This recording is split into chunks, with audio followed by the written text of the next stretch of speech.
Hi friends, তো আমরা বেরিয়ে পড়েছি। আমরা দেখো 3জন মিলে বেরিয়ে পড়েছি একদম রেডি শেডি হয়ে বাবার বাড়িতে যাওয়ার জন্য। কারণ চললাম ঘুরতে, মানে বাবার বাড়িতে যাওয়ার জন্য। কারণ আমি এটা জামাষষ্ঠীর উপলক্ষেই বাবার বাড়িতে যাচ্ছিলাম। কারণ আমার জামাষষ্ঠী 2 দিন আগেই মা আসতে বলেছিল। মা একার কাছে সব কিছু পারে না, যদি একটু সাহায্য করি তো সের জন্য, হেল্প করতে পারি সের জন্য। তো ছেলেকে আমার বাবার বাড়িতে রেখে তারপরে আমি আর আমার বর গেছিলাম জামাষষ্ঠীর মার্কেটিংটা করতে, যেটা অবশ্যই বাকি ছিল। তো আমার বাবার বাড়িতে রেখে দিয়ে মানে ছেলেকে আদরকে রেখে দিয়ে আমি আর আমার বর গেলাম ফার্স্টেই মার জন্য শাড়ি কিনতে, মার জন্য গিফট কিনতে। কারণ জামাষষ্ঠীতে শাশুড়ি থেকে তো গিফট দিতেই হয়। যাই হোক, শ্বশুর জামাই শ্বশুরের জন্য গিফট দেখবেন না তো কী দেখবে। এই কালার শাড়িটা না আমার বেশ পছন্দ হয়েছিলো, এত হালকা ছিল শাড়িগুলো, আর কালারটা ভীষণ পছন্দ হয়েছিলো। আর এখানে আমার বর বসেছিল, বলছে তুমি দেখো আর আমি বসে আছি। তো এখানে বেশ সুন্দর লাগছিলো শাড়ি কালেকশানগুলো, উনি সব বার করছিল। জায়গাটা বাইরে এত পরিমাণে গরম ছিল না। আর তারপরে আমার এখানে দোকানের মধ্যে এসি চালানো ছিল, আর একটু মানে রিল্যাক্স করছিলাম আমরা। আর এখানে সব দোকানদার সমস্ত শাড়ি দেখাতে শুরু করেছে। আর এইগুলো সব আমার মা না বেশিরভাগ এখন সব জামদানি পরতে ভীষণ ভালোবাসে। মানে আমি, আমার মা, আমার দিদা সবাই আমরা সব জামদানিগুলো এমনই একটা শাড়ি যেটা সবারই ভালো লাগে। তখন আমার মার জন্য শাড়ি চুজ করা হয়ে গেছে। আর এখানে আসলাম হচ্ছে আমার বাবার জন্য একটা গেঞ্জি গিফট কিনতে।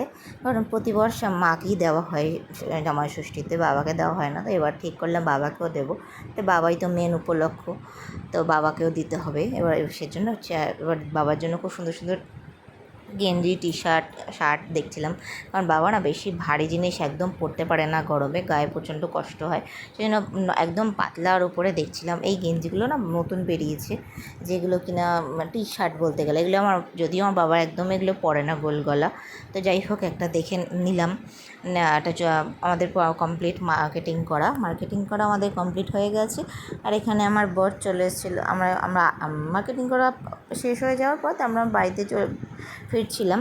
তো তখন আরেকটা মুদির সদাই দোকান থেকে আমি আমার বর কিছু জিনিস কিনে নিচ্ছিলো, যেগুলো আমার মানে বাবার বাড়ির না, এগুলো আমার মানে আমার শ্বশুর বাড়ির জন্যে, আমার বরের বাড়ির জন্যে। বর নিয়ে যাবে সব কিছু বাড়িতে, টুকটাক জিনিস। আর এখানে আমারটা এত গরম লাগছিলো, আর আমি একটা কোল্ড ড্রিঙ্কস খাচ্ছিলাম আমরা দাঁড়িয়ে।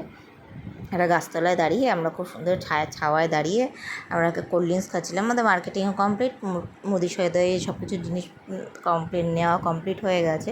তো সেই জন্য একটু রিল্যাক্স করছিলাম দাঁড়িয়ে। আমার বর আর আমি খাচ্ছিলাম দাঁড়িয়ে। বেশ ভালো লাগছিলো।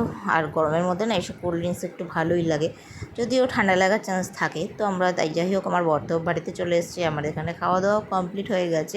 আমিও বাড়িতে চলে এসেছি, আমার ছেলেকে স্নান টান করে খাইয়ে দিয়ে দিয়েছি। এখানে আমাদের অলমোস্ট খাওয়া কমপ্লিট। কারণ মা সেদিনকে রান্না করেছিল ভাত, ডাল, আলু ভাজা। আর আগের দিনে মা আমার জন্য মোরলা মাছের চচ্চড়ি রান্না করেছিল, তো আমার জন্য রেখেছিল। এখানে আমি যখন দেখাচ্ছিলাম তখন অলমোস্ট সব রান্না মানে খাওয়া দাওয়া হয়ে গেছিলো।